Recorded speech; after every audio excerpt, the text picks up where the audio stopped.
Hello guys, welcome to YantraLanguage Python Basics tutorial. So my plan for today's video is lists. Now list is a data type in Python, that we use to store data.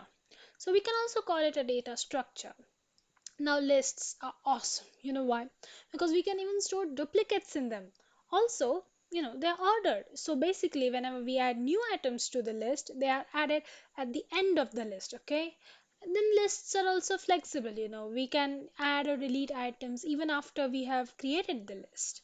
So that is pretty cool. Okay, now lists can store all sorts of data types. So we can have, we can have integers, we can have strings, we can have boolean, we can have anything in the list.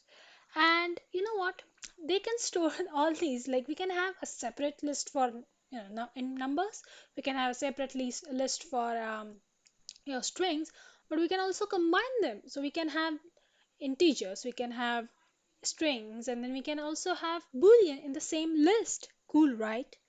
Now let's see a few lists and do some operations on them, shall we? Now let's create a list here.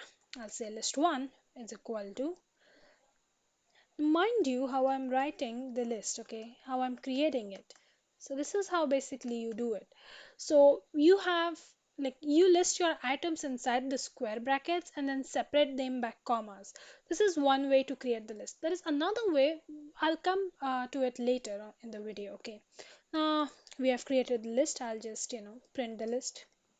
We get the items in the list. Yeah, now let's say I want something else. So I have let's list 2, and in that what I'll do is I'll say I want list 1 plus, I want to add something else. So let's say I want to add 7, 8 and 9, maybe 6 and 5 and 4 and 3. Yeah, and then I say give me list 2.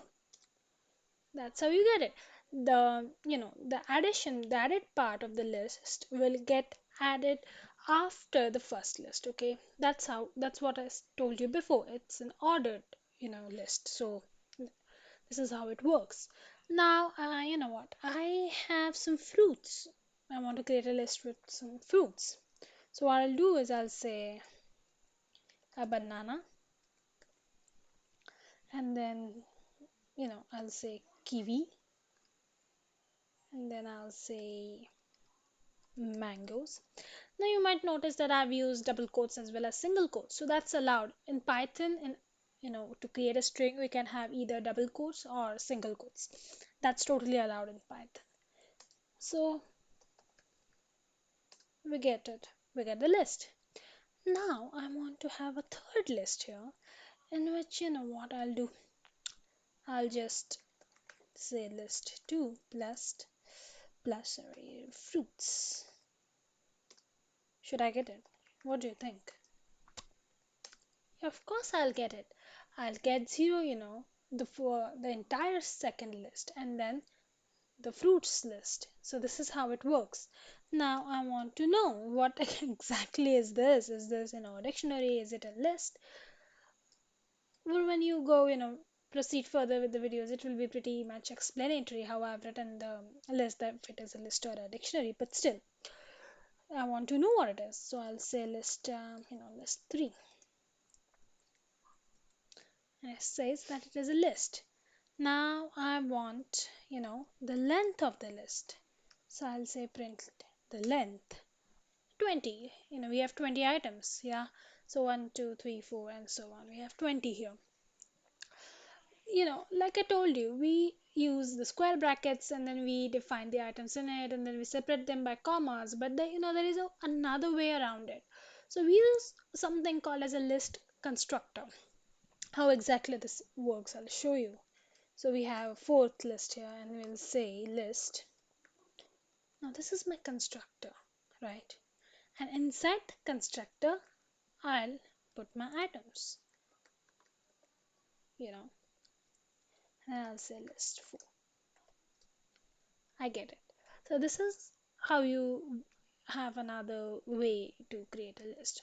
You don't always need to have your square brackets, but I find it a little easier, because we just have to use like 2 brackets there, and here we have to use 4 brackets. So it's pretty much, easier to create a list with the square brackets. Now let's have some more fun slicing the list, yeah? So let's say list 2. Yeah, list 2 is good. It's a bit longer than list 1. So I'll say, you know what, print me, print me the first, or the yeah, index 1 item. So index 1 is basically the 0 is your index 0, 2 is your index 1, and so on. Yeah, it starts with the 0 at position, or the index 0 position. So when I say print me the first index item, it gives me 2. Now I say 4 and onwards. So it will give me from index 4 and onwards. So index 4 is naturally says 0, 1, 2, 3, and fifth is my 4. So it will give me from 4 and onwards. Yeah. Now, what if I want to delete the data in the list? I can, uh, or rather, I would say before deleting, let's try and change the data. Yeah. So I'll say, sorry. So I'll say list 2. What do I want to change? Yeah, let's have index 4. I want to change this 5 here to maybe 10. So I say that, and then I say list 2. See, 0, 2, 3, 4, and 10 instead of the fifth 5. Yeah. So this is how it works. This is how we change it. Now I want to change, a bunch of items together. Yeah, I can do that as well. So what I'll do here is I'll say 4 to 6, or maybe let's change 0 to 1, and maybe 10 comma 56. Yeah, so the two items are here. I want to change 0 and 2 to 10 and 56. Now will it work? Yep, it works. So this is how you change the data in the list. Okay, now let's try deleting them. Now I want to, what, I want to delete 2 here, and then I'll say maybe 0 to 1. I'll say I don't want anything there. I want those deleted. See? See this now, only 56 did. Do you understand what has happened here? When we change the list, it included 0 and 1. But when we are deleting, it only includes 0 and not 1. This 1 is not included, right? So it will only delete the 0, the index 0 position. But what if, I want to delete the entire list? So I'll just, put a blank, and then I'll say list, sorry, list 2, empty. We get an empty list.